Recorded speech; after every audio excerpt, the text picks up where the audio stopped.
Nel futuro del commercio veneziano si addensano nubi che arrivano dai porti cinesi.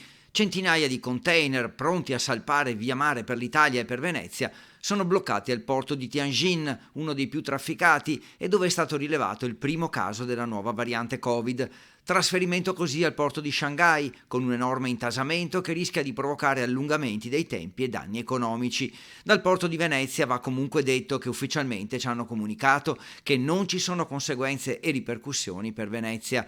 Dal mondo degli artigiani arrivano però preoccupazioni per il futuro. Si vedevano segnali di ripresa nelle nostre imprese, ma la mancanza di materiali soprattutto e l'impossibilità di completare le consegne con la guerra hanno di nuovo rimesso il freno, diciamo, alla ripresa. In particolare la preoccupazione riguarda proprio i porti. Quello che soprattutto fa la differenza, a parte anche la guerra, soprattutto l'aumento dei costi dell'energia, ma quello che fa la differenza sono anche adesso il 40% di prodotti che chiaramente dipendiamo dalla Cina, arrivano dalla Cina. Ci sono i porti cinesi che sono bloccati e quindi non arriva materiale.